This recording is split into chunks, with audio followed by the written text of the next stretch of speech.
Добрый вечер. Вы смотрите «Осетия и Рестон», и это новый формат прямых эфиров в 19:30. Самое время узнать последние и актуальные новости и пообщаться с интересными гостями.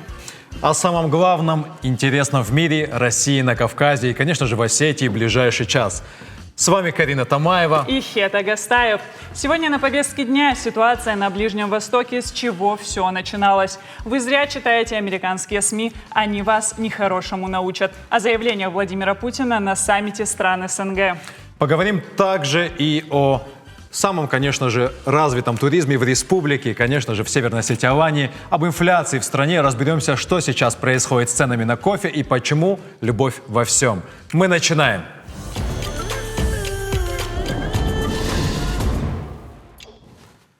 Уже 10 дней в центре мирового внимания палестино-израильский конфликт. Как создавался Израиль и за что борются с 1948 года. Хетак, расскажи на правах преподавателя истории об этом. Израиль – молодое государство, образованное по решению ООН в ноябре 1948 года. К 640 году нашей эры византийская Палестина была завоевана арабами, а в 1517 году территория была завоевана турками-османами под предводительством султана Селима I и сотни лет оставалась частью Османской империи. После Второй мировой войны мандат на управление территорией Палестины получила Великобритания, но вскоре отказалась, вследствие чего в 1948 году возникло государство Израиль. Уже на следующий день после провозглашения Израиля Лига арабских государств объявила Израилю войну. Через год война закончилась, и за Израилем осталась часть завоеванных территорий. Буквально с каждым годом Палестина теряла свои земли. По сути, Палестина сейчас продолжает исчезать с карты мира. Почему он не решился тогда создать государство Палестина одновременно с образованием государства Израиль – отдельный вопрос. За свою 75-летнюю историю Израиль пережил несколько войн. Конфликт то угасал, то разгорался с новой силой. А сегодняшняя эскалация конфликта названа самым большим обострением. Мы попросили поделиться экспертным мнением профессора кафедры международных отношений, политологии и мировой экономики Института международных отношений Пятигорского государственного университета, кандидата политических наук Дениса Александровича Миргорода. О причинах и последствиях на Ближнем Востоке в комментарии. События, которые происходят всю последнюю неделю в Израиле, стали весьма большой неожиданностью для всех экспертов, которые занимаются ближневосточным регионом, в первую очередь потому, что израильская проблематика, если быть точнее, палестино-израильская проблематика вновь вернулась в число первоочередных региональных проблем. И более того, начало влиять и на различные аспекты глобальной повестки. Почему нынешние эскалации между Палестиной и Израилем, между Хамасом и Израилем, можно назвать событием не рядовым? В первую очередь нужно сделать на основе той динамики, которая определяла ход ближневосточного политического процесса последние несколько лет. В первую очередь я говорю о том, что с 2020 года мировое сообщество предприняло немало усилий для того, чтобы палестинская проблема воспринималась не так болезненно. Что я имею в виду? Я в первую очередь говорю о том, что Израиль предпринял и ряд арабских государств Ближневосточного региона предприняли попытку так называемой нормализации арабо-израильских отношений и установления дипломатических отношений между Израилем и некоторыми другими арабскими государствами, например, с Объединенными Арабскими Эмиратами, Бахрейном, Марокко и так далее. Поэтому экспертное сообщество, которое занимается непосредственно проблемами Ближнего Востока, сходилось во мнении о том, что все-таки палестинская проблема, она постепенно, если не сходит на нет, то перестает быть константой, которую необходимо всегда учитывать при прогнозирование развития обстановки в районе Ближнего Востока. Однако, еще раз повторюсь, события последней недели заставляют посмотреть на многие вещи по-новому. Так, например, существует огромная вероятность того, что этот конфликт расползется и по соседним государствам, которые обрамляют Израиль. Я в первую очередь говорю об арабских странах и Иране. А также этот конфликт может начать новый виток глобального противостояния, но уже в контексте палестино-израильского конфликта. Очевидно одно, что данная ситуация, текущая обстановка, она вернет палестино-израильский конфликт, или, может быть, даже если шире посмотреть, израильский конфликт, вернет их вновь в топ ближневосточной повестки, в топ тех проблем, которые, безусловно, нужно учитывать при рассматривании данного региона. Будем надеяться, что конфликт будет исчерпан и компромисс будет найден. Да, а теперь о главном в России и странах СНГ. 12 октября Владимир Путин прилетел в Киргизию с официальным визитом и назвал переговоры с президентом Садыром Жапаровым дружественными и результативными. А 13 октября состоялось заседание Совета глав государств СНГ в Бишкеке. Главное из заявлений Владимира Путина. Россия готова быть посредником в палестино-израильском урегулировании. Запад пытается давить и запугивать всех партнеров России, но лидеры стран СНГ руководствуются национальными интересами. Также президент России призвал к расширению использования нацвалют в расчетах между странами СНГ. А перед поездкой в Пекин Путин дал интервью медиакорпорации Китая. Он отметил, что Си Цзиньпинь является признанным мировым лидером, в отличие от временщиков, которые приходят на международную площадку буквально на 5 минут. Президент Российской Федерации посетит Китай для участия в форуме «Один пояс, один путь» и российско-китайских переговоров. Кстати, Карин, на фоне этой новости я понял лишь одно, что я стал в полной мере уважать китайские новые технологии. Да, раз уж, Хетак, ты заговорила про китайские технологии, я хочу сказать вот что. В Яндексе рассказали, что впервые в России нейросеть набрала на ЕГЭ по литературе балл, с которым можно поступить в вуз. А средняя оценка составила 55. Знаешь, вот все равно я могу гордиться. Почему? Потому что набрал 72 балла. Ну, мне кажется, это получше. Я не могу не согласиться, но мне кажется, что у нас тут еще более прекрасные новости. Конечно. У меня есть радостная новость не только для школьников, но и для учителей. Ученики Северной Осетии уйдут на осенние каникулы 28 октября. Отдыхать они будут до 5 ноября, то есть 9 дней. Об этом сообщили в пресс-службе Министерства образования и науки Республики Северная Осетия. Чуть дольше продлятся зимние каникулы – 10 дней. А весенние каникулы будут проходить 9 дней. Хорошая новость также для первоклашек. Для них предусмотрены дополнительные выходные с 19 по 25 февраля. Раз уж мы начали разговор про каникулы, которые всегда у нас ассоциируются с отдыхом, давайте еще поговорим про туризм. Северную Осетию по итогам первого полугодия 2023 года посетили 400 тысяч туристов, что на 81 тысячу человек больше, чем в прошлом году. Таким образом, показатель вырос почти на 30%. Более того, международный аэропорт Владикавказ с 21 июня перешел на круглосуточный режим работы. Запущены авиарейсы из Дубая, Омска, Казани, Уфы. И также продолжается работа над открытием новых авианаправлений. Я считаю, что это отличная новость. Почему? Потому что в нашу республику нужно ехать. У нас она прекрасная. И стоит, конечно же, ее посетить. И что еще лучше Северной Осетии? На поддержку предпринимателей, которые реализуют проекты по созданию модульных гостиниц, выделят более 600 миллионов рублей. О том, как развивать новые маршруты и сохранять республику в первозданном виде, поговорим с заместителем председателя Комитета Республики Северная Осетия по туризму Мадиной Тебиевой. Мадина Казбековна, добрый день. В первую очередь мы вас хотим поблагодарить за то, что вы уделили нам время, за то, что вы к нам пришли.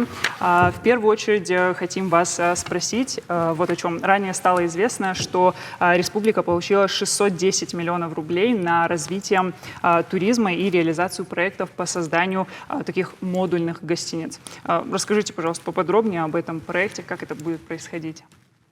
На самом деле эта мера федеральной поддержки осуществляется не впервые, уже второй год. Мы в очередной раз в перечне тех регионов, благодаря руководству нашей республики, в том числе которой получат эту субсидию. Что означает модульные некапитальные средства размещения? Это быстро возводимые гостиницы. Они не капитальные, не на фундаменте, а на сваях. Почему сейчас федеральный центр так активно пытается поддержать регионы? В связи с, как вы уже сказали, возросшим туристическим потоком идет нехватка гостиниц. Эти отели строятся быстро, они быстро возводимые, переносные, они хорошо подходят для экотуризма в любых районах горных местностей нашей республики. Вот. И в этом году прекрасная новость, поддержали наши 16 заявок, 16 победителей, часть из которых в этом году получит субсидию, другая часть в 2024. Еще такой вопрос. Экопарк Ария – это расширение проекта Заурбека Цалагова, если не ошибаюсь, да, родовые башни. Проектом предусмотрена, я так понимаю, большая постройка. Есть один вопрос, очень важный вопрос, я думаю, волнует абсолютно всех наших зрителей и, конечно же, нас. Есть какой-то регламент по внешнему облику этих гостиниц? Все-таки на фоне гор, на фоне родовых башен. Может, есть какой-то у них определенный эталон, что ли, стиля? Безусловно, учитывая, что конкретно этот проект будет реализоваться в рамках уже существующего проекта «Родовые башни», который, кстати, реставрируется и поддерживается, и развивается с помощью, как вы уже сказали, Заурбека Цалагова. Соответственно, вот эти глэмпинги будут стилизованы в этностиле. Это будет расширение проекта, это прекрасная новость, это развитие того самого направления, которое называется этнотуризм. Ну, то есть эти быстро возводимые гостиницы, вот получается... Панораму закрывать они не будут, в ландшафтный дизайн они будут вписываться, они будут стилизованы. У Заура прекрасный вкус, у него есть навыки, и даже, если я не ошибаюсь, образование архитектурная, поэтому уже за его проект мы не переживаем. Изумительная новость, согласен. Да. Мадина Казбековна, а вот вы до этого уже упомянули про эти легко возводимые конструкции, но скажите, у меня в голове, на самом деле, я представляю, что это очень какие-то легкие конструкции, которые очень быстро построят, и что в дальнейшем, как мне кажется, их очень быстро снесет ветром. Ну, то есть, как они, Да. что это такое? На самом деле создается такое впечатление. Опыт строительства таких быстро возводимых конструкций, он недолгий. Мы не можем пока сказать о том, какая у них с точки зрения практической части, на сколько лет они прослужат. Но мы осуществляем мониторинг уже реализованных и видим, что они абсолютно капитальные, там металлические каркасы, либо это из сруба. И поэтому мы вам предлагаем в следующий раз с нами тоже осуществить объезд уже построенных и, более того, даже отдохнуть в таких глэмпингах. Я за, все. Да, это Мы едем. абсолютно не У голословно. меня есть такой вопрос в связи с тем, что на майские праздники приехало более, так скажем, 90% гостиниц даже были забиты у нас. Мы все это понимаем, приехало больше людей, чем многие, я так понимаю, просто даже могли предполагать. Такой вопрос. Кроме строительства вот таких модульных гостиниц, вы еще предполагаете какие-то, так скажем, нововведения вводить, может что-то поменять? Что-то новое привнести в наш туризм, что, наоборот, привлечет еще больше, во-первых, туристов, но и позволит размещать их намного, так скажем, выгоднее и намного масштабнее.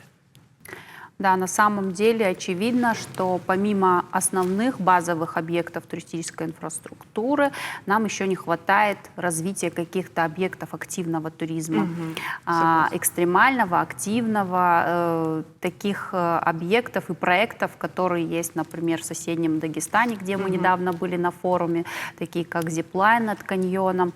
Вот. Но это инвестиционные проекты, Они требуют больших вложений, они требуют таких энтузиастов, людей, которые живут туризмом. На сегодняшний день мы активно занимаемся тем, что рассматриваем и привлекаем такие проекты. Думаю, что в ближайшие 2-3 года у нас что-то реализуется.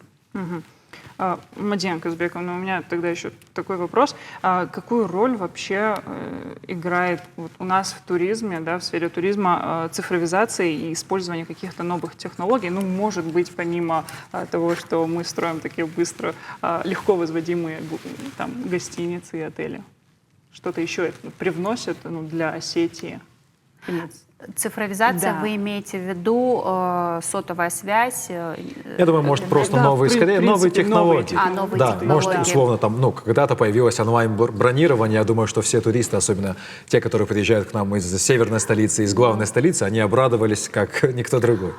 У нас уже разработано 2 мобильных приложения, которые идут в помощь потенциальным и уже находящимся на территории региона туристам. 2 приложения, которые предполагают комфортное пребывание на территории нашей республики. С помощью этого приложения, скачивая его со специальной платформы, турист может, да и не только турист, местный житель, может получить всю необходимую информацию и по маршрутам, и по объектам питания, и по гостиницам, и в целом даже по перечню всех аттестованных гидов. То есть вот я считаю, что это тоже достижение. Нам сейчас просто надо максимально продвигать, говорить больше об этом приложении, чтобы внедрять его среди потенциальных туристов. Я думаю, что, в принципе, в следующий раз мы уже скачаем эти приложения. Мы даже да, и мы сможем будем в прямом эфире показать, конечно же, нашим зрителям, Как и, это ну, как работает. минимум научить их, как стоит бронировать те или иные гостиницы и планировать свой отдых. Да. Мадина Казбековна, у меня еще один вопрос. Сначала небольшая предыстория, если вы не против. В прошлом году наша съемочная группа, она снимала проект для тележурнала «Северный Кавказ». И она ездила в Чеченскую Республику, там селение Хой. Давайте сначала посмотрим фрагмент. Сегодня, гуляя по улочкам древнего селения, восхищаясь боевыми башнями и любуясь видами на долину реки Ансалта, кажется, что время не тронуло эти строения. Но присмотревшись, понимаешь, что вся эта красота – труд современных строителей. Ведь еще 5 лет назад здесь были лишь руины. Первый этаж боевой башни, остатки крепостной стены да полуразрушенные фундаменты жилых зданий. Селение опустело в Чем 1944 примечательно, вот году. это село до Но после 2020 возвращения из года было депортации в очень плохом состоянии. Оно было разрушено и оно было заброшено. Но потом правительство приняло решение о его восстановлении, и за 2 года это селение превратилось в архитектурно-исторический памятник. Много туристов стали туда ездить, и, что интересно, жителям построили дома в отдалении от руин, которые являются культурным наследием, чтобы, собственно, это жилье не портило горную местность, и она сохранилась в своем первозданном виде. И вот тут нам бы на самом деле очень хотелось, чтобы примерно так же было с МИТИ, чтобы мы сохранили его облик. Как известно, вам, кстати, поручено разрабатывать мастер-план селения, и каким вообще вы его видите? На самом деле эта тема больная для меня, как и для вас, как вы сказали, для многих жителей республики. Это наши разрушающиеся объекты архитектуры, особенно родовые башни, в том числе и в селении Цимити. Их восстановление предполагает очень большие расходы, там нужны финансовые вложения. Я думаю, что если брать пример Чеченскую Республику, чей сюжет вы сейчас показали, это все-таки не только правительство, я думаю, что это частные вложения, в том числе и выходцев из этого селения. Насколько я понимаю, они тейпы называются, фамилии, ну и правительственные, да, вливания, безусловно, может быть, региональные. Вот. Что касается Цимити, в Цимити тоже каждая башня фамильная, каждое сооружение, это оборонительная башня, которая принадлежит тому или иному роду. Соответственно, уже неоднократно об этом говорилось и в других передачах и выпусках. К этому причастна, это больше тема Комитета по охране памятников. Соответственно, я считаю и призываю, даже сама понимаю, что и моей фамилии необходимо тоже поддерживать, реставрировать, либо поддерживать разрушающиеся башенные комплексы. И это сейчас очень важная задача. Как я уже сказала, осуществлять реставрацию за счет региональных средств практически на сегодняшний день мы себе позволить не можем. Там дело в том, что вот эти объекты, наследие, их реставрация, она допустима только для лицензированных специалистов. Но она возможна. Да, возможно, но очень дорогостоящая реставрация, и, как я уже сказала, поэтому нужно призывать, я рекомендую в следующий раз вот отдельно по этой теме сделать программу, призывать все фамилии наши из Осетии, которые еще не привели в порядок и не отреставрировали свои родовые башни. Потому что если мы сами этого не сделаем, то несколько десятков лет и наши дети и внуки будут просто, они нас не поймут. Вот. Это очень важная и больная тема. Да. Но у вас, если это все-таки есть в планах... ЦМТ, так. Да. Что касается ЦМТ, значит, мастер-план – это документ стратегический, который предполагает развитие, в том числе и туристической инфраструктуры. Один из проектов в рамках этого большого проекта – это ЦМТ. Там предполагалось обустроить тропы и построить такую стоянку для автомобилей, на которых приезжают туристы. Ну, вы знаете, что там всегда прогуливаются, и все это надо обустроить. Но так как эта территория, как уже было сказано, находится в зоне охраны памятников, там спорный вопрос, можно ли. Вот глава поселения, например, беседовал с жителями, они на сегодняшний день против того, чтобы там развивали какой-то туристический объект, даже стоянку и даже просто небольшой придорожный сервис, кафе. Мы сейчас над этим работаем. Но когда вы говорите, что вы должны развивать этот архитектурный комплекс, нет, мы должны найти инвестора. Но прежде чем найти инвестора, который реализует этот проект, мы должны понять, дадут ли местные жители, позволят ли они там развитие этого проекта. Я думаю, как только появится какой-то определенный план, появится меценат, я думаю, что в принципе... Надеемся, да. Я думаю, согласна. Что такой какой-то, так скажем, общий... Общий. Что-то общее мы сможем найти. У меня еще такой один вопрос. Во время ковида началась активная туристическая волна, мы все это понимаем. И, конечно же, именно в этот момент, когда были закрыты границы, многие стали летать как раз-таки к нам, приезжать к нам, отдыхать в наших горах. И сразу возникает такой вопрос. Что если мы вернемся к тем самым доковидным туристическим открытым сетям, и все-таки турпоток уменьшится?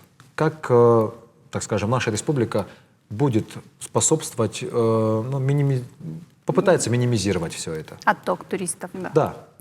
Я не думаю, что даже если границы откроются, уже в сознании россиян, и не только россиян, но и жителей дружественных ей стран, есть стереотип о том, что наша страна прекрасна. Мы открыли для себя и посмотрели на нее по-другому. А особенно Северный Кавказ, субъекты северокавказские, они привлекают жителей страны, они вызывают интерес, и поэтому я не думаю, что это как-то повлияет. Вот в прошлом году я беспокоилась по этому поводу. Сейчас, наблюдая за тем, с каким огромным удовольствием и интересом сюда едут, я не думаю. Так что, думаю, не стоит по этому поводу волноваться. Скорее, нам нужно сейчас создавать все необходимые условия для туристов.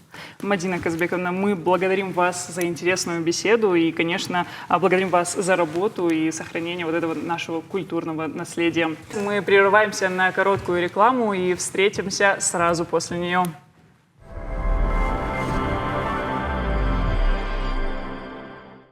Что дает вам силу? Мой день буквально расписан по часам, но мой источник энергии всегда со мной рядом. Музыка для меня как глоток воды. Топау. Чистота горных вершин.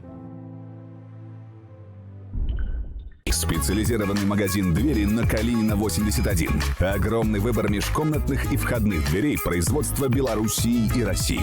Улица Калинина, 81. Телефон 91 66 24.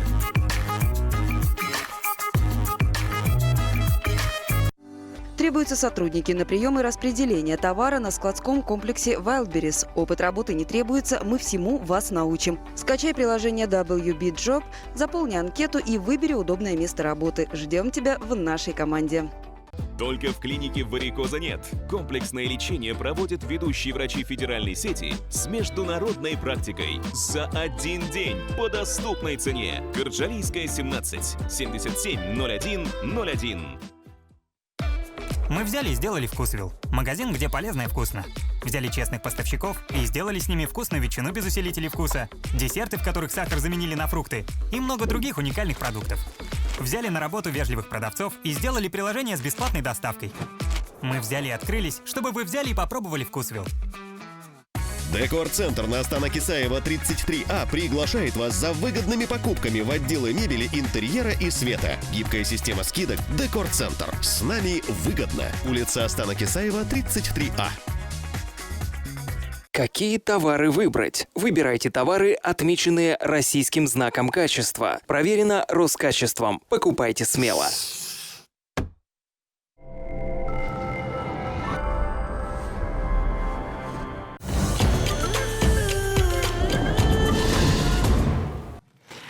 Хетаг, знаешь, раньше я думала, что дорогие люксовые машины можно увидеть там только в Москве или в Питере, но оказывается, у нас их в республике тоже достаточно.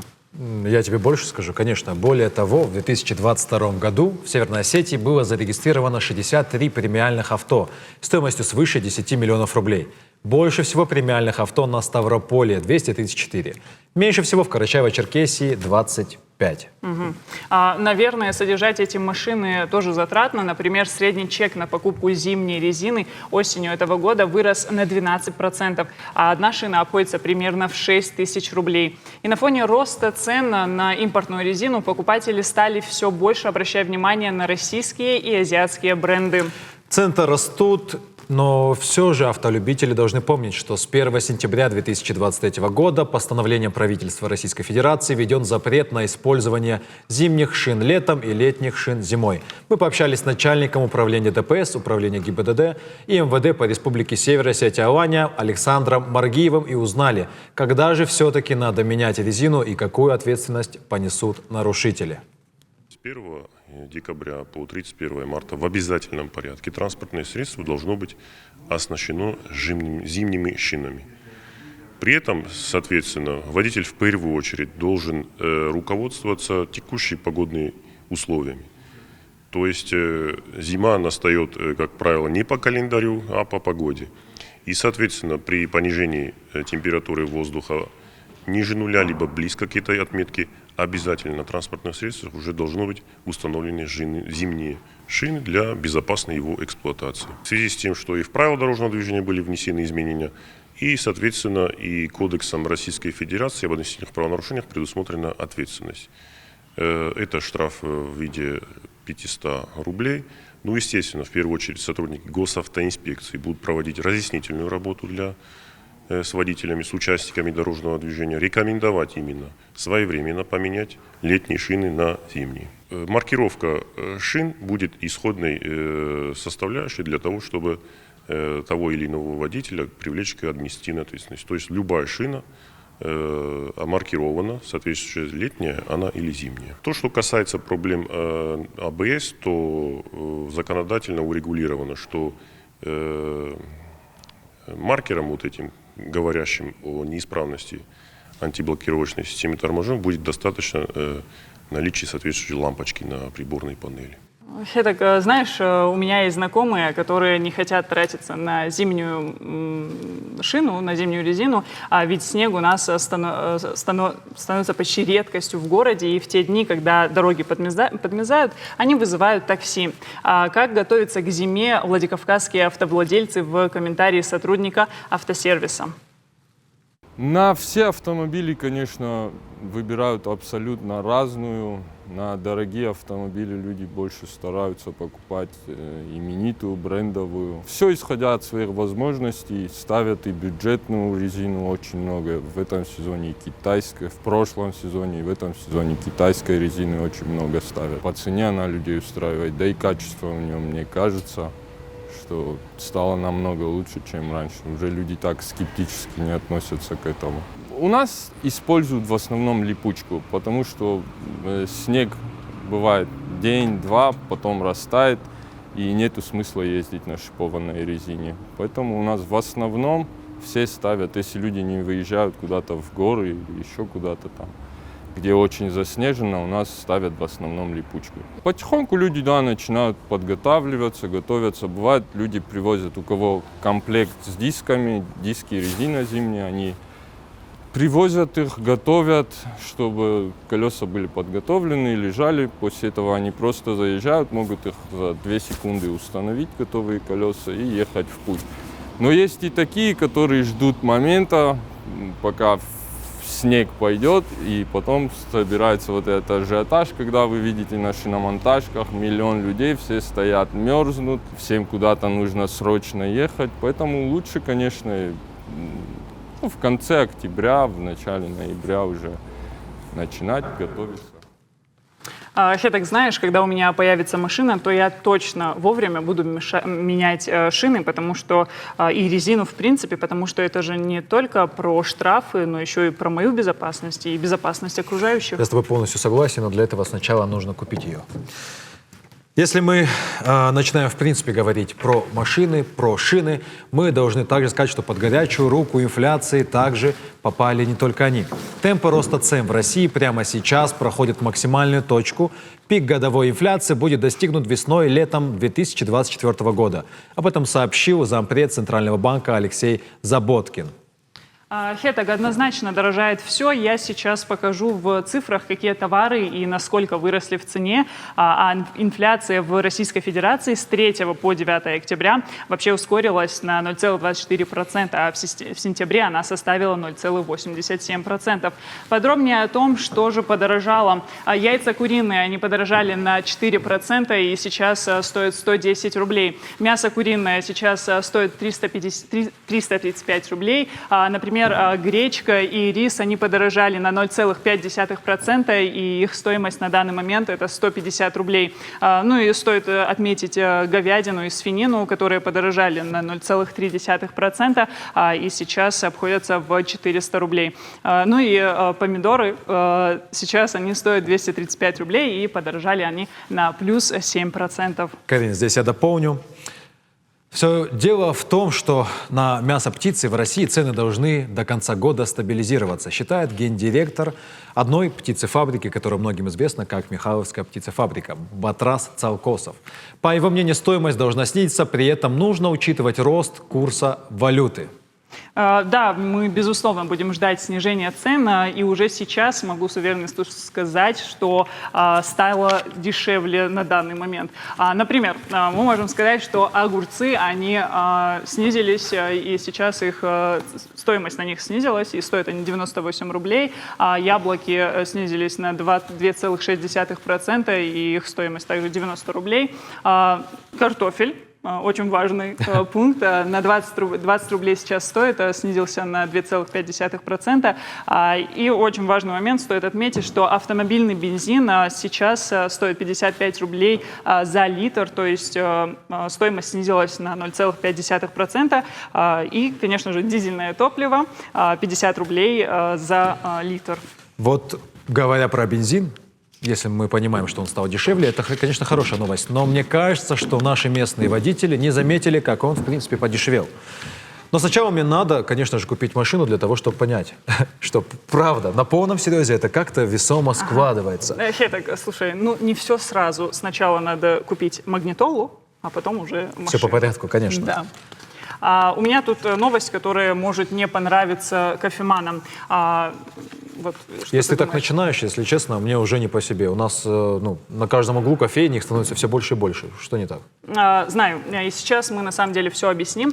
Но пока немного статистики. По данным на 2022 год, за 20 лет импорт кофе в Россию вырос в 10 раз. То есть с 25 до 250 тысяч тонн. Хетак, вот у меня к тебе вопрос. Как ты думаешь, сколько чашек кофе ты выпиваешь за год?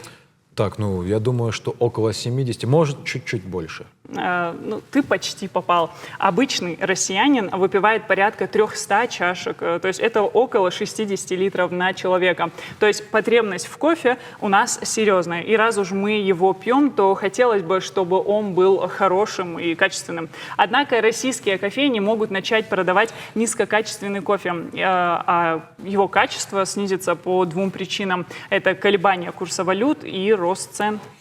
Также Эфиопия запретила вывоз кофе в любом виде и в любых количествах. Об этом сообщили в посольстве России в их столице. Это касается как кофе в розницу, так и кофеин в принципе для опта. Впрочем, некоторые сорта могут и подешеветь, а заведениям для удержания лояльной аудитории имеет смысл повременить со сменой ценников. Да. Сейчас мы узнаем, что будут делать владикавказские кофейни, и мы, собственно, узнаем у жителей города и выясним, истинные они кофеманы. Этой осенью россияне ощутили резкий рост цен на многие импортные продукты – шоколадные конфеты, фрукты, рыба, в особенности лосось. Выросла цена и на любимый напиток горожан – кофе. Надо отметить, что повышается стоимость на зеленое зерно стабильно, начиная с конца 2021 года. Бурный рост произошел в апреле 2022 года. Тогда кофе подорожал на 21%. За 3 летних месяца напиток подорожал еще на 4%, а вот в октябре прогнозируемый рост становится совсем неутешительным – на 15-20%.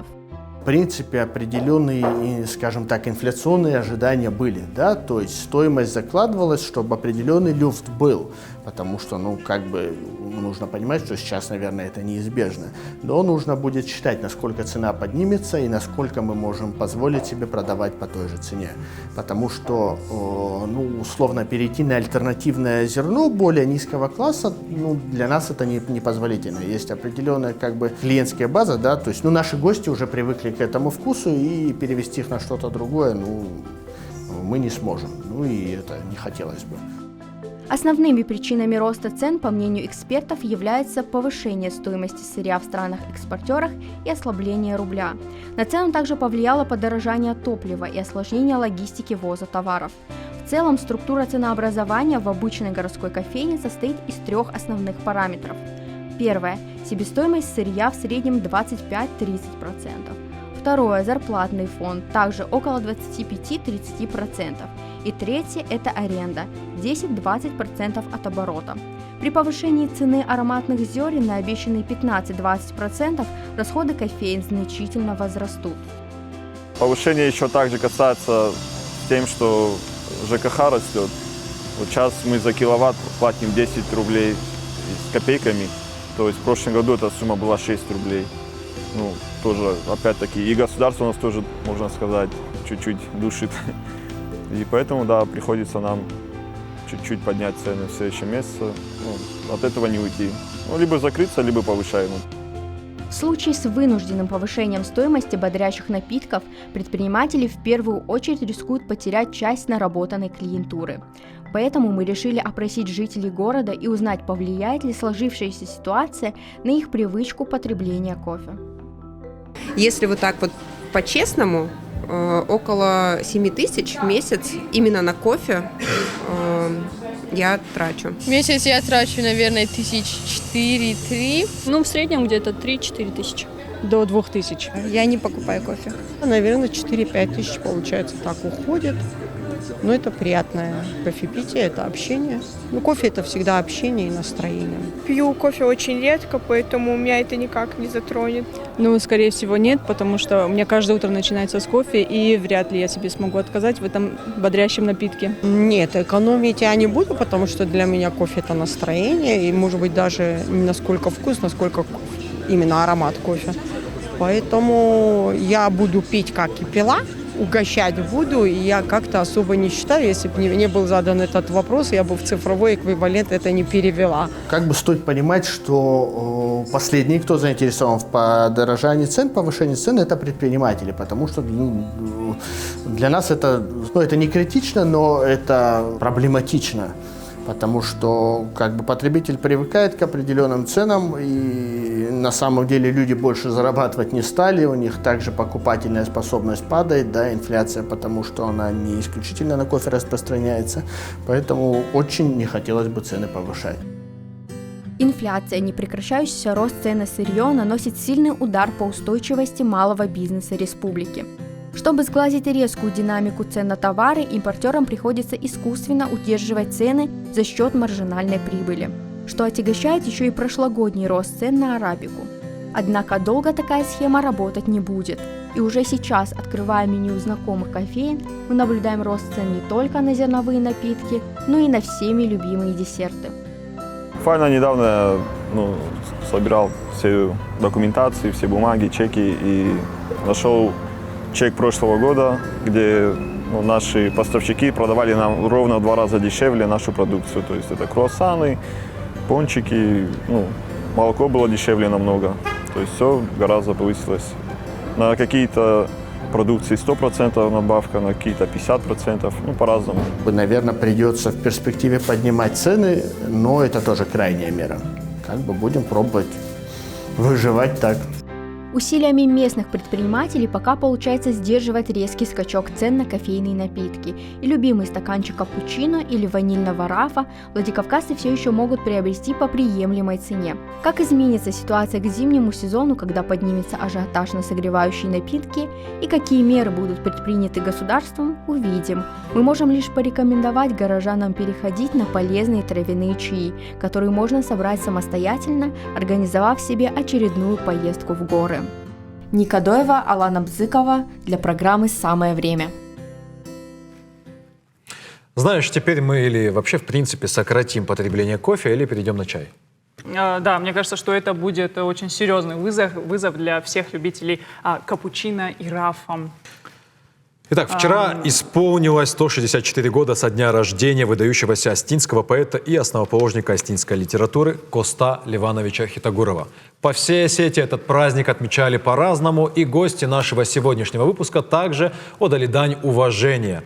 Вчера и сегодня состоялись музыкально-поэтические вечера «Я не поэт». Это, по словам создателей, молитва, посвященная памяти великого осетинского поэта, художника и мыслителя Коста Хитагурова. Их вечер о жизни, о любви, о радостях и страданиях одинокого поэта, который хранил в своем открытом сердце необъятную любовь к земле и небу, поколениям прошлым и будущим, к любимой женщине и в целом ко всему человечеству. С нами в студии Елена Болдина, режиссер Большого театра России, Зарина Багаева, солистка Большого театра России, Чермен Хубаев, заслуженный артист Республики Южная Осетия Алания, и Азим Азимов, ведущий актер театра Б в Москве. Мы к вам сегодня пришли, чтобы кое-что прояснить.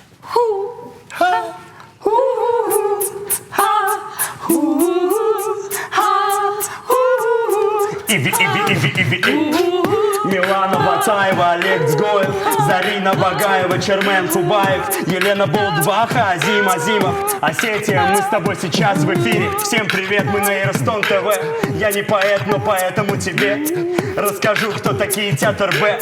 Маленький театр о маленьком человеке, о большом.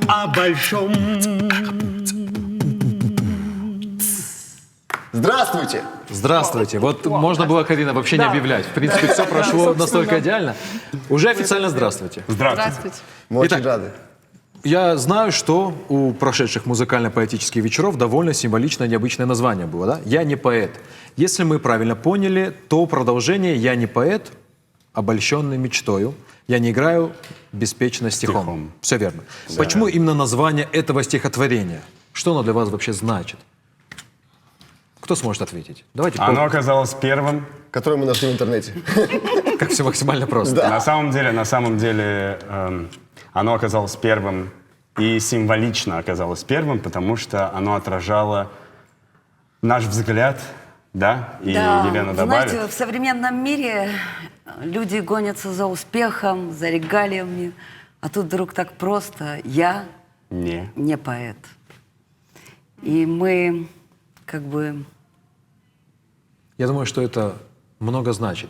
Одна небольшая фраза, но какой в ней смысл, да? Каждый может представить ее по-своему. Лично для меня это было внутреннее «да», потому что я не поэт, то есть мы не про почитать стихи, просто так.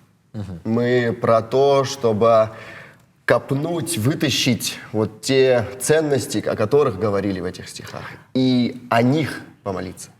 Вот как раз сразу у меня складывается следующий вопрос. Каким образом вы смогли объединить и музыку, и поэзию в своем концерте, в своем выступлении? Это вот гениальный режиссер. Режиссер. Рассказывайте историю, Елена Владимировна. Если честно, правда, очень интересно, потому что, это один из таких безумных фактов, которые я, во всяком случае, за последние годы точно услышал. Вы знаете, я училась у великого режиссера 20 века Романа Григорьевича Виктюка.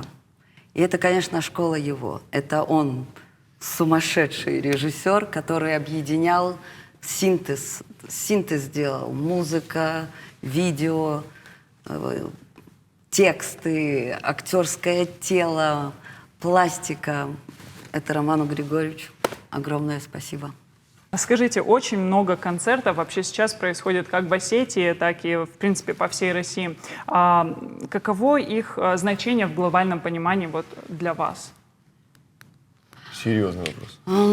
Да. Со вчерашнего дня нас готовят серьезными вопросами. Можно я отвечу? Конечно. Давай. Смотрите, значит, мы приехали к вам из Москвы. Это то, что ты хотел прояснить. Да, мы полностью сами себе оплатили и проезд, и проживание, и благодаря нашим исключительно родственникам, которые нас приютили и кормят, мы до сих пор живы. Ну что, правда так правда, что вы? И что это для нас, да? Для нас это очень ценно в день рождения великого поэта Коста приехать на место силы, так скажем, в дом, где он родился, где он был собран как личность, вот этими горами, этим небом, этой рекой. И поделиться своей любовью с народом Осетии. А самое главное, с младшими, которые к нам пришли и которые были самые благодарные зрители. Дети, да, мне кажется, дети — это самые такие... с одной стороны, это тяжелые такие эксперты, критики, но в то же самое время самые благодарные, на полном серьезе. На самом деле нам было очень важно вчера увидеть от мала до велика каждого. И было очень важно увидеть их внимание, внимательный взгляд, как они слышали и слушали, и потом подходили к нам и делились своим каким-то творчеством. Кто-то пишет стихи, кто-то их читает, кто-то поет. И самое главное, наверное, в нашем празднике, что он продолжается уже после, так скажем, официальной части. Потому что потом наши гости, мы им спокойно даем поделиться своим творчеством, и праздник продолжается. И они охотно это делают. То есть энергия закручивается, и уже все зрители становятся участниками этого праздника. И вы знаете, вот я не поэт, продолжаем тему, у людей светятся глаза, люди плачут от какого-то счастья, и в них любовь, и они начинают читать поэзию Коста, и тогда мы все вместе. Да. В этом наша задача была. Тогда у меня такой вопрос, Елена, наверное, к вам. Откуда появилась эта идея? Как она возникла вообще? Идея появилась от Чермена. Единства, простите, или я Мы не за поэт? славой. Мы не за славой, да. Это ключевой, да, я так понимаю, такой термин. Нет, идея появилась... Цитата из Коста, кстати. Идея появилась Чермен Кочиев. Хубаев, спасибо. Прости, Мы Хубаев. вдохновились творчеством Чермена Кочиева, Это а Чермен однокурсник Елены Хубаев Владимировны. подхватил. Представляете, как совпало? У Елены Владимировны был однокурсник Чермен Кочиев, а я ее ученик Чермен Хубаев, но у меня мама Кочиева. И- Познакомил Елену с творчеством Коста Чермен Кочиев, а меня познакомил Чермен Хубаев. В общем, вот так получилось. Карина, ты поняла? В общем, брат свата, сват, дяди. В Москве... Все по-осетински. В Москве открылся творческий центр «Алон». Алону привет, куда махать? Алон. Вот. Алан. И они попросили организовать мероприятие по поводу открытия. Вот так и получился у нас этот вечер. посвященный Я считаю, что это, наверное... осетинской культуре. То есть мы в Москве этот вечер постоянно стремимся так, раз в месяц хотя бы проводить, приглашаем всех зрителей, не только там осетин, да, но и в целом к нам и русские приходят, и не только русские. И татары. И татары. Ну, в общем, все, кто разделяет те ценности, хотя они даже, может быть, даже и не в курсе еще, да, до того, как пришли, о чем мы будем говорить. Они же не все знакомы с творчеством Коста. Но, тем не менее, придя к нам, послушав, так скажем... Они хотят дальше... Да, они хотят дальше читать, они начинают читать поэзию Коста. А у меня такой вопрос. Как можно понять, когда ваши выступления проходят? Может, вы как-то сориентируете наших зрителей? Мы не за славой. Но если у что, нас есть телеграм-канал. Как он называется? Давайте мы... Я не поэт, Да, поэтический Такая вечер. палочка там есть в клавиатуре. И анонсы. Все Я очень думаю, просто. что... В телеграм-канале мы анонсируем, да, в телеграм-канале у нас Спасибо, есть мы будем наша очень официальная рады. страница, где мы анонсируем наши, соответственно, мероприятия ближайшие. И мы планируем не останавливаться на этом, и не только это будет «Я не поэт», это, Да. может быть, будет что-то большее. Мы пока в начале пути, поэтому я думаю, что мы к вам вернемся. Да, кстати, и совсем скоро. Мы планируем... Секунду, извините, что я вас Конечно. перебил. Да. Пока выдохните. Мы планируем сделать хороший такой гастрольный тур и в Северную Осетию приехать, и в Южную тоже съездить обязательно, потому что там нас тоже ждут, очень тепло отзываются и любят Коста, естественно, все осетины, но мне кажется, все, кто хоть раз знаком был с творчеством Коста, уже в него влюблен. И мы хотим вот как бы таким большим гастрольным туром проехаться по... Когда это будет, следите за анонсами на нашем официальном телеграм-канале. Но мы не за славой. Но мы не за славой. Возьмите меня к себе. Да. Вы только что сказали, получается, уже про Коста. И тут у меня следующий вопрос. У каждого в жизни, кто сталкивался с творчеством Коста Хитагурова, есть хотя бы одно его любимое произведение. Вопрос ко всем вам, но мне бы очень хотелось начать с Зарины. Зарина, какое у вас любимое произведение Коста? Мне очень сильно нравится стихотворение «Страстная неделя». Это шедевр. Коротко. Есть причина, по которой, может Как-то быть, вам... оно мне очень близко к сердцу, очень трепетно, и с другой стороны там очень много драматургии и любви, и это все переплетается, и это очень интересно. Я чувствую прям. Вот. У меня да. высокий барский дом. Я не сомневался. Самое игровое стихотворение в нашем вечере. Посвященное Анне Поповой. Чермен, ваше любимое стихотворение. Ночь великих испытаний реет над землей. Дни печали и страданий настают, друг мой. Чаша горечи и мщения до краев полна. Бог любви и все прощения пьет ее до дна. Красный плащ, венец терновый. Крест. Хватит. В общем, я объясню, почему это стихотворение, потому что сейчас в моей жизни происходят определенные события, испытания, которые я обязательно преодолею. Не только я, но и моя семья, мой родной брат попал, скажем, в беду. Я не буду раскрывать каких-то деталей, но я очень благодарен моей команде, они меня просто вытащили из этого состояния. Я был в жесткой агрессии, в ярости, я хотел отрывать головы. Не знаю, можно это в эфире говорить или нет, но я был в таком состоянии. И Елена Владимировна меня одним телефонным разговором вытащила и сказала, что я обязан приехать в Осетию и помолиться. Я думаю, это был прям знак судьбы, прям знак свыше. У меня возникает вопрос, так как я учитель в школе, я правда работаю в школе учителем. Часто в школе есть такие предметы, которые, так скажем, отходят на второй план, а порой и на самый задний план. И вот возникает такой вопрос. Школьная программа может уничтожить впечатление о каких-то поэтах. Мы все это понимаем, мы все прошли почти одну и ту же школу. И, возможно, в какой-то школе подобное было из Коста. Может, вы вот прямо сейчас нашим зрителям как раз-таки сможете подсказать, чем все-таки привлекает вас Коста? И чем он может заинтересовать, конечно же, самое молодое поколение, которое у нас есть? И мы ответим на этот вопрос сразу после того, как Азим назовет свое любимое стихотворение. Все прозаично. Я не поэт, с чего началось все. потому что я его увидел первым, наверное, да, когда мы открыли и начали изучать стихи. Я увидел «Я не поэт», и когда я прочитал это стихотворение, я понимал, что ну, вот здесь оно отозвалось, и я понял, что ну, в моем сердце зазвучала звездочка Костахи Тагурова. А я думаю, вы с Черменом одно стихотворение прям просто разучили, и поэтому оно стало ваше любимым. Поэтому я поддержал. Нет, я поддержал, потому что да. Это... Теперь я отвечу на ваш вопрос. По поводу школьной программы. Да. Я думаю, что не школьная программа убивает любовь детей к поэзии. Я думаю, что безразличие взрослых убивает в детях любовь к поэзии. И если мы будем любить наших детей, читать им стихи на ночь, я думаю, что они тоже будут любить поэзию своей страны, своей родины. Конечно, совершенно согласен. Тут хочется продолжить этот разговор. Ну, то есть все согласны, я думаю, с тем, что творчество Костахи Тагурова, оно особенное.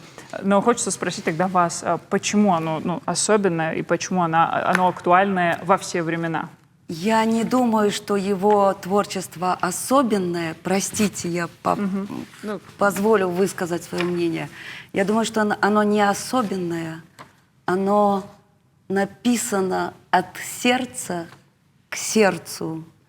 И вот эти звенящие строки, эти ниточки, которые тянутся к другому сердцу и заставляют вибрировать актеров и читать стихи Коста, а дети смотрят с такими огромными глазами, и потом они стоят около нас и говорят: спасибо, нам так было интересно, нам так было... Ну, что еще? Я бы добавил просто в ответ, да, на вопрос по поводу того, что мне бы хотелось... Я тоже работаю с детьми. Коллеги. Я параллельно актерской деятельности еще и тренер по теннису. Большому. Да, просто у нас в профессиональной деятельности нет как бы понятия большого тенниса или малого. Неважно. Суть в том, что... Большой театр, большой теннис, хорошо. Мне бы хотелось, чтобы родители не забывали верить в чудо. Потому что неверие в чудо и какие-то бытовые проблемы, они в нас это все съедают. Я полностью согласен. Я как учитель понимаю, что на полном серьезе порой, к сожалению, родители могут загасить ту самую детскую мечту, то самое чудо, которое есть. Да, воображение, да? Безусловно. Нельзя убивать воображение в детях. Тогда они становятся безобразны, без образов. Да. Мы хотим вас поблагодарить, сказать вам огромное спасибо за то, что вам вы помогаете. Взаимно. В первую очередь самому маленькому поколению, младшему поколению. Мы хотим пожелать вам также вдохновения побольше. И чтобы не теряли ту самую искру, то самое чудо, которое дает вам силы, эмоции, дает вам возможность заниматься этим искусством. И надеемся увидеть вас еще раз в нашей студии уже, я так понимаю, в большем формате, в большем количестве. Да, можно только чуть-чуть. Вот перед нами сидит Зарина Багаева с великолепным, мощным голосом. И, конечно, нам бы хотелось, ей нужно доучиться, и нам бы хотелось очень, чтобы ей помогли доучиться. В общем, я скажу прямо, мы ищем мецената или человека, который неравнодушен к культуре Осетии. Да. Здесь сидит рядом с нами просто бриллиант, и если у вас есть возможность этот бриллиант вывести в свет и поддержать. В мир. В мир, да. Она будет в мире прославлять осетинскую культуру. Я думаю, все возможно. Как раз у нас есть уже телеграм-канал «Я не поэт». Да. Можно будет так связаться с ребятами и уже помочь, конечно же. Ну что, я думаю, после такого прекрасного разговора мы сейчас можем уйти на небольшую рекламную паузу, после чего мы продолжим. Спасибо вам большое, что вы нас позвали. Вам. Да. Спасибо. Сочный сезон во Вкусвилле в самом разгаре. Ожидаются сильные порывы к манго. Вкусвилл. Время года. Манго. Сладкого с бесплатной доставкой. Скидка 15% на хирургию катаракты. Телефон во Владикавказе 33 33 22.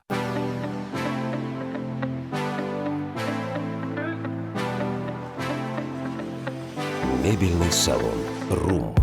Улица Калинина, 79. Телефон 96 95 96. Декор-центр на Станок-Исаева, 33А приглашает вас за выгодными покупками в отделы ламината, дверей и сантехники. Гибкая система скидок «Декор-центр». С нами выгодно. Улица Станок-Исаева, 33А. Играй гармонь! Анастасия и Захар Заволокины и ансамбль «Частушка» 21 октября в концертном зале СУГУ. Телефон 53 39 54 6+. Клиника Гемомедикал предлагает широкий спектр медицинских услуг с использованием современного оборудования, экспертного и премиум-класса. Мы оказываем медицинскую помощь по направлениям педиатрии, терапии, гинекологии, урологии, эндокринологии, кардиологии и гастроэнтерологии, а также ведение беременности и дневной стационар. Проводим диагностику, УЗИ, ЭКГ, холтер и более 2500 видов медицинских анализов. Клиника Гемомедикал. Проспект Коста, 276. Телефон 51 25 20. Совершенствуйте ваши знания вместе с репетиторским центром FabLab Академия. Помогаем подтянуться по отдельным школьным предметам, чтобы успешно сдать ОГЭ и ЕГЭ по русскому языку, физике, математике, информатике, биологии. А наши эксперты помогут правильно выбрать и подать документы в любой вуз страны.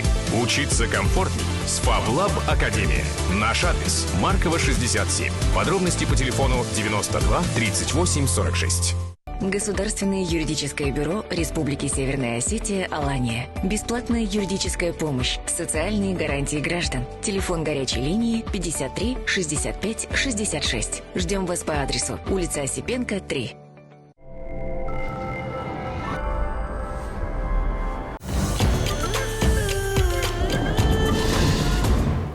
Карина, ранее мы говорили про театр, но самое время поговорить, конечно же, и про кино. Я думаю, что Голливуд уже чувствует конкуренцию с Осетией. Знаешь почему? Я могу предположить, что у нас появился свой Брэд Питт. Нет, пока его нет. Дело все в том, что документальный фильм Заура Цугоева «Хип-хоп. Осетия» номинирован на премию ТЭФИ «Регион-2023». Автором сценария идеи является Людвиг Джоев, а генеральным продюсером картины выступил директор Дома кино Заур Соскиев.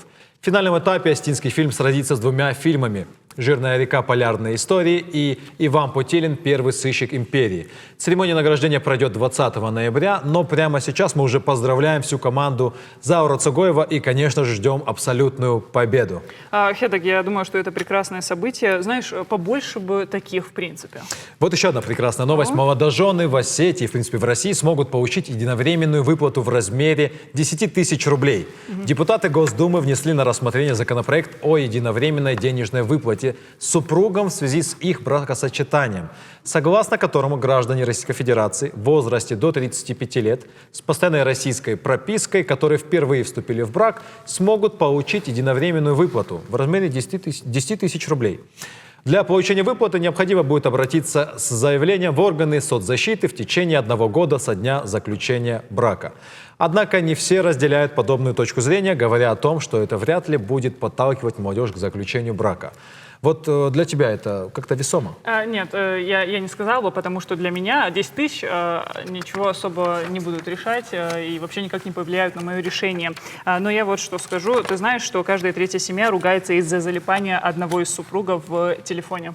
Знаешь, мне кажется, что я как раз-таки отношусь к той самой, к третьей, четвертой семье. Ага. Вот. Мне Пусть кажется, моя что будущая жена заранее, и я прошу прощения, пусть она меня просто простит заранее. Хетак, у меня есть отличная идея для тебя. В качестве извинений подойдут билеты на завтрашний концерт. Завтрашний концерт Елены Газаевой и пианиста Александра Богачева «Любовь во всем». 2 дня, 17 и 18 октября в доме Вахтангова состоятся музыкальные вечера и будут звучать любимые арии из мюзиклов, романсы, а также известные песни осетинских авторов. А пока, Хетак, ты размышляешь над этой идеей, давай пообщаемся с автором концерта, одним из авторов концерта, с Еленой Газаевой. Здравствуйте. Здравствуйте. Елена, здравствуйте. Очень рады вас видеть у нас в студии. Завтра и послезавтра у вас концерты в доме Вахтангова, и стоит отметить, что там уже полный sold out. Чья идея была вообще назвать сам концерт так символично «Любовь во всем»? Потому что мне кажется, что практически все песни о любви, о любви к родине, о любви к матери, о любви к мужчине или к женщине, о любви, любовь во всем. И любовь также окружает нас во всем, да, поэтому так и назвали. И любовь — одно из самых сильных чувств на земле. Главная особенность ваших концертов, я знаю, что это то, что большинство песен будет исполняться под игру Александра Богачева, да, на фортепиано. Скажите, ваш с ним дуэт образовался, в принципе, уже давно? Ну, у меня бывают концерты в Санкт-Петербурге, в Москве, и всегда, конечно же, он сопровождает это все. Не только меня, а также моих солистов, моих друзей. Это солист эстрадно-симфонического оркестра в Санкт-Петербурге Александр. Поэтому я с большой радостью буду встречать его на нашей земле и представлю его зрителям, осетинским зрителям, зрителям Осетии. Елена, раз уж мы начали, вы за это сказали, что он к нам приедет, а если уже не приехал, скажите, он первый раз у нас в Осетии? Да. Да, и, конечно, я пообещала ему, что он увидит горы, он попробует осетинские пироги. В общем, все в лучших традициях. Ну, это прекрасно. Вы сказали, что будут песни еще и на осетинском языке. А вот Александр, ему как-то надо было подстраиваться, что ли, под именно язык? Может быть, ему надо было знать переводы этих песен для того, чтобы понимать, как лучше играть? Хороший вопрос. Вы знаете, Александр такой творческий человек, музыкальный, что... На самом деле языка даже не надо было знать, он прочувствовал музыку, ту, которую написал Тимур Харебов, слова Ольги Чехоевой, за что я ему очень благодарна, за эту песню, которая, может быть, сделала меня популярной в Осетии. Кусочек, кстати, могу напеть, чтобы вспомнили. Давайте. Прекрасная идея. Да, давайте. Эта песня, да, Риша Мажарда, которую как раз-таки я также исполню на концерте. Мама фаршгати, нижмыл бахасат, нейн хошганан, хошагнал хаса, на жетон гати, сайфы дрожжона, лапую арштай, жарда кудриши, риша мажарда, ансой налжона, азух камадар, И под фортепиано это будет очень красиво, это будет необычно и очень трогательно, я уверена. Я захотел сразу пойти на завтрашний концерт. Жаль, что все продали. За эти Ну, мы сделаем еще.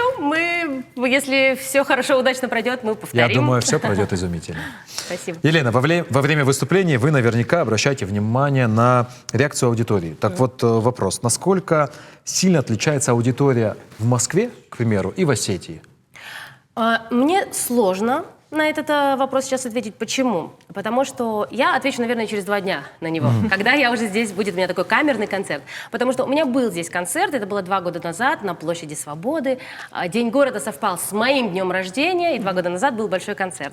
И поэтому, конечно же, зрителей было несколько тысяч человек на площади. Я была полна любви к Осетии и чувствовала любовь зрителей, которые пришли на площадь. Поэтому пока сложно оценить масштабы.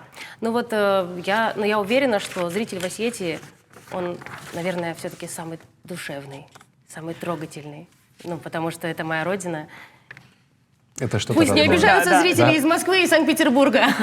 Я вас тоже всех люблю. Они должны понять. Елена, один вопрос. В одном из своих интервью вы говорили о том, что не особо любите петь на английском языке. Да, это правда. Вот. А если уже говорить про ваши родные языки, ну, то есть русский язык и осетинский? Ну, я понимаю, что здесь очень сложно разделить, но все-таки к какому языку вы больше?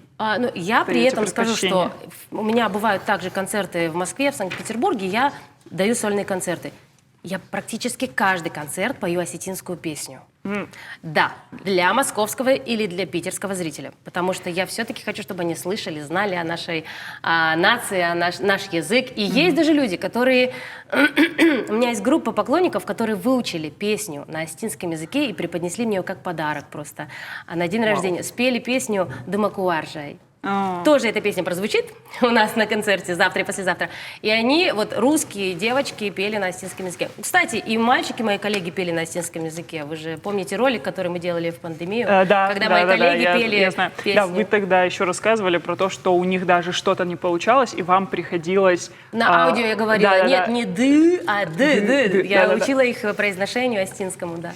Елена, ваша фраза из интервью. Народный артист — это артист из народа. Совершенно точно описывает то, как вы активно ведете свои определенные социальные сети и какой у вас есть тесный контакт с подписчиками. Но помимо этого вы организовываете туры на Кавказ, если мы правильно понимаем, совместно с клубом путешествий Михаила Кожухова. Да, все верно. И вот буквально только что состоялся, я так понимаю, еще один небольшой такой туристическая поездка. И хотелось бы узнать, с какими впечатлениями приезжают гости и уезжают. Ну, я вообще хочу сказать, с чего все началось. Это началось в 2019 году, когда все мое окружение, друзья, поклонники, зрители, я слышу вокруг, мы едем в Грузию, мы едем в Грузию, мы едем там туда-то. Я говорю, подождите, в Осетии прекрасные места, давайте поехали в Осетию. И я просто вот, хей-хей, смотрите, я вам все помогу организовать, мы просто едем в Осетию. И все сложилось, получилось. Люди уезжали, плакали, говорили, мы влюблены в Осетию, и приезжают уже в течение нескольких лет по много раз. А вот во время этих экскурсий вы путешествуете только по Осетии? Там вы ездите по республике или там, возможно, вы выезжаете? Затрагиваете другие, может, какие-то республики, субъекты Северного До Кавказа? вчерашнего дня было так. Но вчера мы поехали в Дагестан и в Грозный. Видите, как Но это до вчерашнего дня, потому что все 4 года мы были только в Осетии. То есть, если что, мы можем обращаться к вам за такими путешествиями. Я знаю места, которые надо посетить, я обязательно поделюсь с ними. Я знаю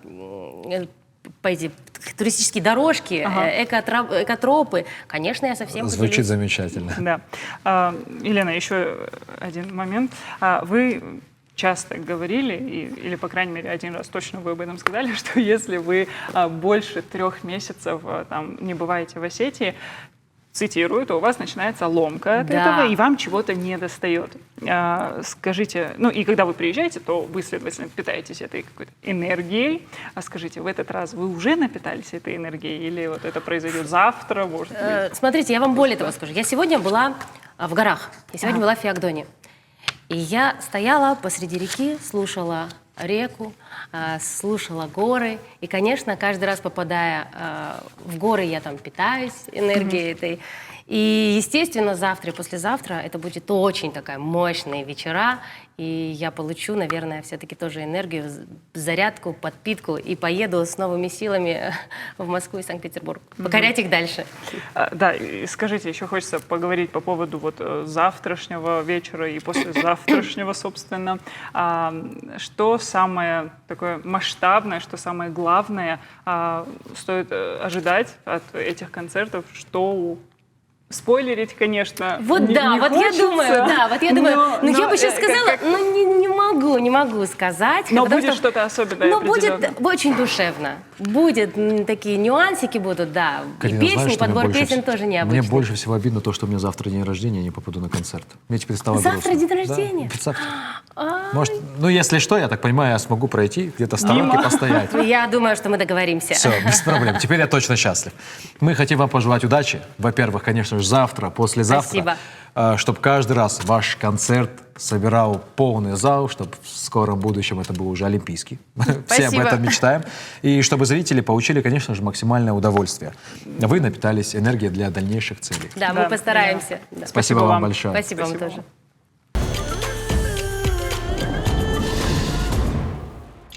Хетек, ну что, ты решился? Знаешь, после таких диалогов мне кажется, что концерты и спектакли — это отличный повод не только для примирения, но и для вдохновения в целом. И знаешь, отличный способ прекрасно провести время. Надо посмотреть расписание ближайших концертов. Правда, я, в принципе, не знаю, где их искать. А я сейчас скажу тебе и всем нашим зрителям, если вы тоже думаете и не знаете, куда еще сходить, то обязательно подписывайтесь на наш телеграм-канал. Там мы публикуем постоянно гид по культурному досугу и, конечно, самые интересные новости. С вами был телеканал «Осетия Ристон». Желаем вам прекрасного вечера понедельника и отличной недели. С вами были Карина Тамаева и Хетек Гастаев.